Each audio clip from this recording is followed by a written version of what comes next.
From Burnin' Spades, Deion Jones takes a pay cut. Kind of. It was an unusual restructure, but for this year, pay cut, salary being saved.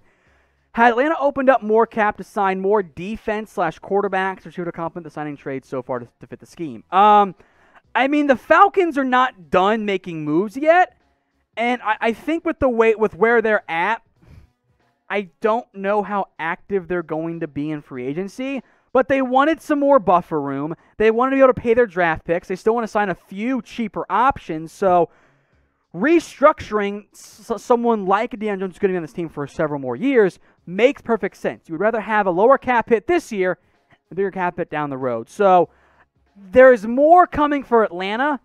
I don't think it's going to be a major move. From Luther Poole, will the Falcons go receiver at number 4? Maybe? I don't.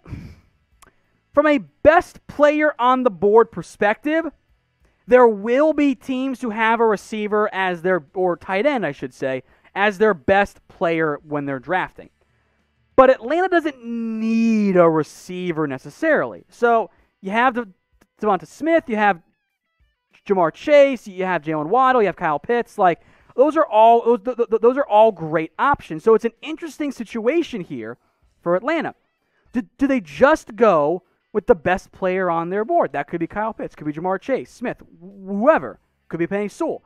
It doesn't fill their biggest need. And if Atlanta wants to go receiver, I would trade down.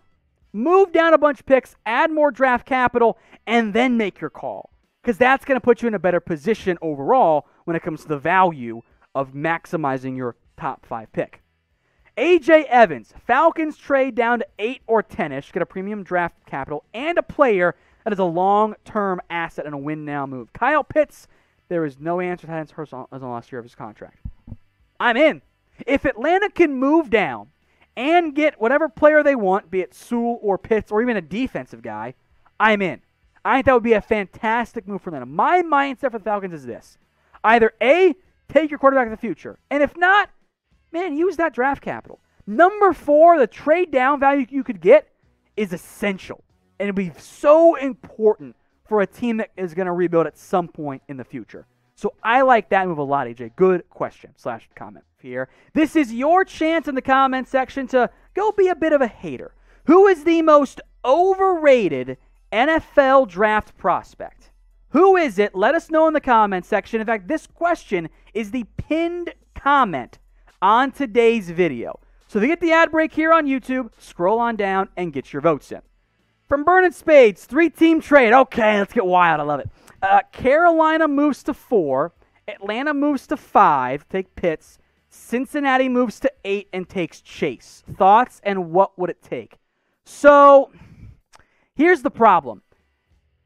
I don't know if Chase is going to get to 8 in this scenario because you have the Lions at 7 and you have the Dolphins at 6. I think there's a very high possibility that receivers go in those spots. In fact, what I think is actually more likely is Cincinnati stays at 5 and takes Chase or Sewell, Atlanta just goes to 8 instead, and I think Pitts could still be there. So I like the idea behind it. I just don't know if Chase would fall to 8 in this particular scenario.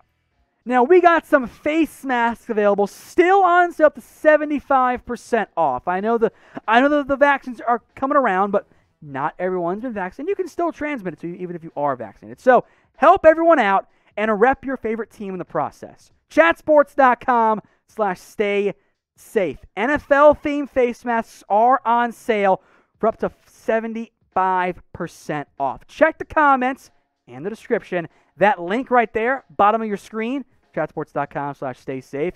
It'll be there so you can click and go shop. They are on sale, and you get to rep your favorite team in the process as well. So go check it out today at chatsports.com/stay safe. Get yourself an NFL-themed face mask today. From Mark, hey Tom, how are you? I'm good, Mark. Thank you for asking. Which team do you think will be the most least improved after the draft? Happy Easter week. Look how happy Mark is. Thank you, Mark. I appreciate that. In terms of like most improved after the draft, I'm going to go with like who makes the most impact. Least improved would be either Houston or Seattle. They don't have the draft picks. So those two teams will have been the least improved because they just lack draft capital. Most improved, probably Jacksonville because they got Trevor Lawrence and a whole lot of picks. So easy answers, but that's the truth for me at least. From Burn and Spade, Jets trade back from 2 and Atlanta trades back from 4. Who makes the trade and what would be the top 5? Just curious. Panthers probably.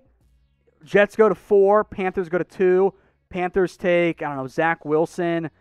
Then Trey Lance and Justin Fields go top 4, I hope, and then not Mac Jones. Falcons at 8 take like a Patrick Surtain, and then either receiver or offensive lineman go 5 to the Bengals. Super chat from John Houston. Will Farley slip to the second round now? He also threw in some emojis. Thank you, John. This is a $2 super chat, by the way. I don't know where Farley goes.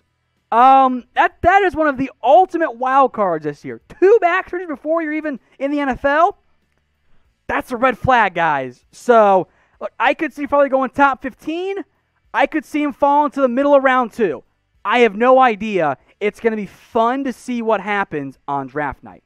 Now, if you want to be a part of our live NFL mailbags, then all you have to do is subscribe. We are live every Monday, every Wednesday, 4 p.m. Eastern Time. So if you want to join us for these live mailbags and get your questions on the show, hit that big red button and join us.